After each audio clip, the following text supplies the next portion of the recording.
Assalamu alaikum everyone, and welcome back to Aquarium Monday on Radio 786 at the one and only Two Oceans Aquarium. Today we're with our fabulous friend Razan. We're talking about the Bellowsfish today. The Bellowsfish. First of all, how are you? Oh, I'm really good, thank you. Good. So the Bellowsfish, they're quite interesting. They look very weird. So they don't look like normal fish. You'll see they look quite round. They've also got a very funky face in a sense. Yeah. Big eyes, Yes. long snout, and at the very end of that thin snout, they've got a mouth. Okay.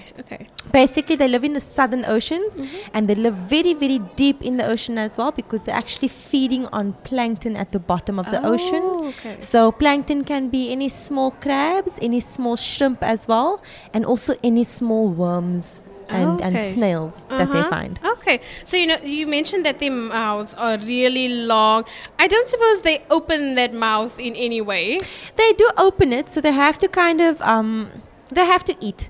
So whenever they eat, you have to open your mouth to get it in. But it's really small because of the food that they specialize to eat. Okay. So they're eating the really small shrimp, the really small crabs as well, and they suck really hard to draw them in. The reason why the mouth extends so far out is just so that they can kind of reach further into the sand to find the animals. I see. Yeah. So it's like the beak of a bird almost. Yes. Like a pair of tweezers or forceps or something. Yes. Yeah. So you mentioned that they have really big eyes. Is that because of the environment that they live in? Definitely. So they live quite deep. They can live up to 600 meters underwater. So obviously you can imagine that light isn't as available to them. So the eyes are quite big, kind of for them to see where their prey are. Remember, they're feeding on really, really small animals. They have to see really well. Yeah. But then something else that's really cool about them as well, if you look at their bodies, they've got the silver kind of blotches on them. Yeah. The further they go down, those blotches kind of make them invisible. So it shines or reflects any light that is currently in the environment, and that acts as the cloak in a sense. Wow. So the animals that they are looking for don't really see them as well, but they can see everyone else around them, and then they'll eat them. Yeah, quite sneaky. So majority of fish, they live together in schools. Yes. Do the bellowfish do the same? They also live in schools. It again comes to safety numbers, because if I'm alone, chances are I'm going to be caught very easily. I'm not really sure what eats them though. So I think that any large animals that are underneath or at such depths would probably be your larger octopus or something.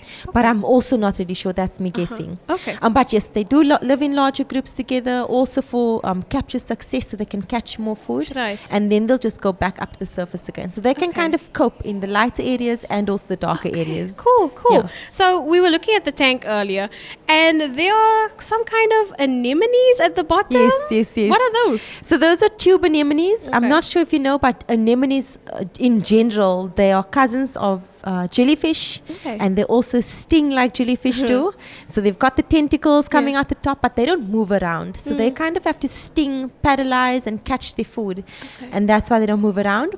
But the anemones inside here, even though the Bellowsfish mainly feed on plankton or on small animals, they also kind of go for the anemones in there. So this is a very new exhibit. Wow. The aquarists are still observing the animals, and it seems like the anemones aren't going to do very well. Oh no. So the Bellowsfish, or all fish in general, once they do come into captive environments, they're kind of assessing where food is, and they kind of try whatever they can. And if it goes down, if it's palatable, they kind of continue eating it. So is it the same as they would eat the planktons? Just suck them up? Yes, so it's actually quite interesting. You can actually stand by the exhibit sometimes, and you can also see how they eat. The most amazing thing that I found is that you can also hear them eating the anemone sometimes, and that also just brings home that they've got a very strong suction power as they are hunting in the sand. But they kind of biting onto the anemone and sucking really hard. So you can kind of hear that suck motion that they do. Wow. For anemones.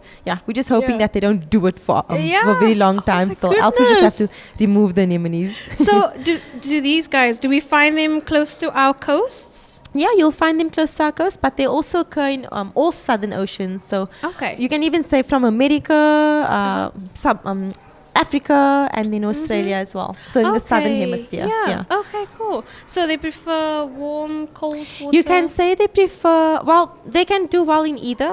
Okay. But because they're occurring at such deeper depths to actually find their food, you can say that they also prefer colder waters because that's where their food is. Okay. Something that they also do is they're not always finding their foods at certain depths, so they can also kind of follow the plankton. So that's called dial vertical migration. Okay. Meaning that at night they'll also hunt. So during the day they'll hunt in the shallow areas, but at night they'll also go down to the darker areas to find more food. I see. Yeah. So they don't live in coral reefs or kelp forests. Do they live out in the open? You can say that they live in areas like your reefy areas where there's rocks and substrate for them to hide also for their predators, and also where they'll find their food. So their food is also very abundant in your reefs, in also in your kelp beds. Okay. You can say they're very adaptable. They occur wherever in the oceans. Yeah. So because they're so adaptable, I'm guessing they're not very endangered or threatened. No, I think that they're good. I think they are also listed as vulnerable, but they aren't as much of a concern. They are mainly caught as bycatch, however. So bycatch refers to any animal in the fisherman's nets that they're not targeting. Oh, I see. And so obviously once you pull that net out, it's too late to actually put the animal back in. Yeah. So that's the main concern for them, and that's why they're vulnerable. But otherwise, with regard to humans actually hunting them, it's not a big issue. Okay. Yeah. So how recent is this exhibit though? This exhibit opened, say, a month ago. Okay. Yeah, and that's why they're kind of just testing the anemones for food. Yeah. Okay.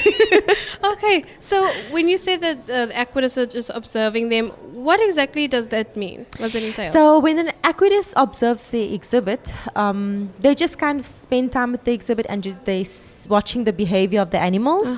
So it's mainly to do with the well-being of the animals. So we also want to make sure that they're getting what they need from us. Yes. So should we see that they are eating on the anemones, we'll have to remove the anemones from the tank because the anemones are also animals. They're not going to do very well.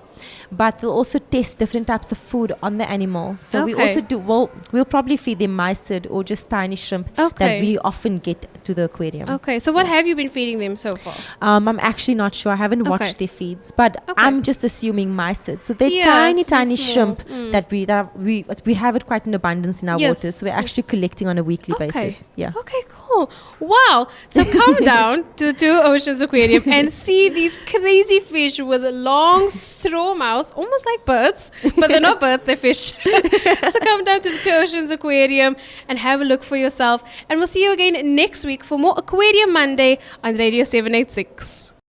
This has been Aquarium Monday.